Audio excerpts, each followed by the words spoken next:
সামনে বিধানসভা নির্বাচন এবং একে একে বিভিন্ন প্রান্ত থেকে রাজ্যের বিভিন্ন প্রান্ত থেকে দুর্নীতির অভিযোগ সামনে আসছে। এক এক করে কোথায় কি ধরনের দুর্নীতির অভিযোগ, কি অভিযোগ আপনাদের জানাই। প্রথমে শিলিগুড়ি সাংসদের দেওয়া অ্যাম্বুলেন্স বিজেপি অফিসে, নকশালবাড়িতে বিজেপি অফিসে অ্যাম্বুলেন্স রয়েছে এবং সেই অ্যাম্বুলেন্স নাকি দিয়েছে সাংসদ।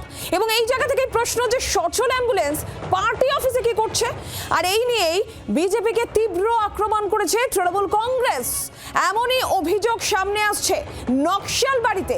এই সেই অ্যাম্বুলেন্স দেখুন, সাংসদের দেওয়া এই অ্যাম্বুলেন্স দাঁড়িয়ে রয়েছে বিজেপির পার্টি অফিসে। কেন অ্যাম্বুলেন্স, সচল অ্যাম্বুলেন্স পার্টি অফিসে দাঁড়িয়ে কেন, এই প্রশ্নই উঠছে এবং এই নিয়েই বিজেপিকে তীব্র আক্রমণ তৃণমূল কংগ্রেসের।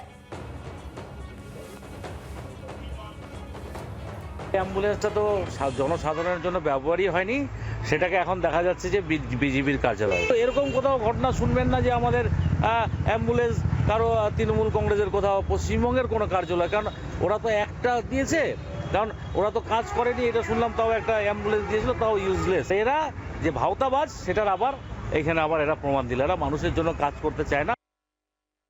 এই ঘটনা তীব্র নিন্দা করছি যে এই ধরনের একটা জরুরি পরিষেবা ক্ষেত্রে যে এমপির দেওয়া যে অ্যাম্বুলেন্স, সেই অ্যাম্বুলেন্সটি তাকে সম্পূর্ণভাবে দলীয় দপ্তরে ফেলে রাখা এবং দলীয় কাজে ব্যবহার করা, এইটা আমরা পার্টির পক্ষ থেকে, সিপিআইএম এর পক্ষ থেকে আমরা তীব্র ভাষায় আমরা নিন্দা করছি, আক্রমণ করছি এবং আগামী দিনে আমরা এই বিষয় নিয়ে আমরা আইনানুগ ব্যবস্থা আমরা গ্রহণ করব। অ্যাম্বুলেন্স, সেই অ্যাম্বুলেন্স দাঁড়িয়ে রয়েছে বিজেপি পার্টি অফিসে এবং সেই নিয়েই রাজনৈতিক তরজা, তৃণমূল কংগ্রেসের অভিযোগ, বিজেপির দিকে অভিযোগের তীর। শুনুন বিজেপি কি বলল। যে গাড়িটি আমাদের পার্টি অফিসে আছে বলছেন আপনি, সেটি কিন্তু আমরা অনেকবার চেষ্টা করছি। নকশালবাড়ি হসপিটালে চলছে, আমাদের যে রামকৃষ্ণ মিশন থেকেও উদ্যোগ নেওয়া হয়েছিল চালানোর জন্য, কিন্তু বারংবার লসে চলার কারণে কিন্তু গাড়িটি এই অবস্থায় রয়েছে। আমরা আবারও উদ্যোগ নিচ্ছি, আবারও আমরা চেষ্টা করছি আমাদের বর্তমান সাংসদের সাথে কথা বলে সেটিকে যেন পুনরায় চালু করা যায়। বিজেপি বলছে লোকসানে চলছে, তাই কার্যালয়ে রাখা হয়েছে। তারা চেষ্টা করছেন যাতে পুনরায় সেই অ্যাম্বুলেন্স চালু করা যায়, কিন্তু সাধারণ মানুষ যাদের জন্য এই অ্যাম্বুলেন্স পরিষেবা, সাংসদ দিয়েছেন অ্যাম্বুলেন্স, তারাও তো সমস্যার মধ্যে পড়ছেন। গোটা বিষয় নিয়ে কথা বলবো সরাসরি নারায়ণ সিংহ রায়, প্রতিনিধি রয়েছেন আমাদের সঙ্গে। নারায়ণ, অ্যাম্বুলেন্স, সাংসদের দেওয়া অ্যাম্বুলেন্স দাঁড়িয়ে রয়েছে কার্যালয়ে, বিজেপির কার্যালয়ে, রাজনৈতিক তরজা চলছে। সাধারণ মানুষের জন্য অ্যাম্বুলেন্স, তারা তো সমস্যায়। সব মিলিয়ে গোটা বিষয়টা ঠিক কি?